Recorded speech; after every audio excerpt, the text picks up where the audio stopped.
வணக்கம். ஆகாஷ்வாணி புதுச்சேரி செய்திச் சுருக்கம் வாசிப்பவர் வாசுகி சந்திரசேகரன்.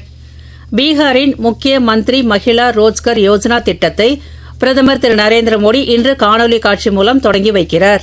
இந்நிகழ்ச்சியில் பீகாரில் உள்ள 75 லட்சம் பெண்களின் வங்கிக் கணக்கில் தலா 10,000 ரூபாயை பிரதமர் நேரடியாக செலுத்துவார்.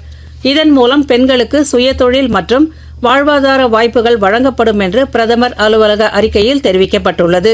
மறைந்த முன்னாள் பிரதமர் டாக்டர் மன்மோகன் சிங்கின் பிறந்த நாளை முன்னிட்டு பிரதமர் திரு நரேந்திர மோடி அவருக்கு அஞ்சலி செலுத்தியுள்ளார். பொது வாழ்வில் நீண்ட காலமாக தேச கட்டுமானத்திற்கு டாக்டர் மன்மோகன் சிங்கின் பங்களிப்பை தாம் நினைவு கூர்வதாக பிரதமர் தமது சமூக ஊடக பதிவில் குறிப்பிட்டுள்ளார். நாட்டில் முதன்முறையாக ரயிலிலிருந்து அக்னி பிரைம் ஏவுகணையை இலக்கை நோக்கி செலுத்தி இந்தியா வெற்றிகரமாக பரிசோதனை செய்தது.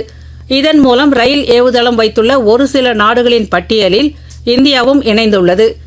இந்த சோதனையை வெற்றிகரமாக மேற்கொண்டதற்காக DRDO மற்றும் பாதுகாப்பு படையினருக்கு மத்திய பாதுகாப்புத்துறை அமைச்சர் திரு ராஜ்நாத் சிங் தமது சமூக ஊடக பதிவில் பாராட்டு தெரிவித்துள்ளார்.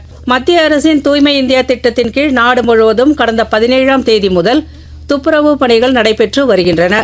இதன் ஒரு பகுதியாக புதுச்சேரி நகராட்சி பாரதிதாசன் மகளிர் கல்லூரி சார்பில் கல்லூரி வளாகத்தில் துப்புரவு பணிகளை நகராட்சி சுகாதார அதிகாரி ஆர்த்தி தொடக்கி வைத்தார். இந்நிகழ்ச்சியில் கல்லூரி முதல்வர் திரு வீரமோகன், உதவி பொறியாளர் திரு யுவராஜ், கல்லூரி மாணவிகள் சுமார் 600 பேர் கலந்து கொண்டு துப்புரவு பணிகளை மேற்கொண்டனர்.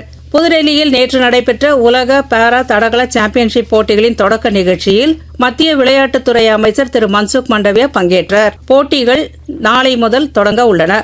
இத்துடன் இந்த செய்திச் சுருக்கம் நிறைவு பெறுகிறது.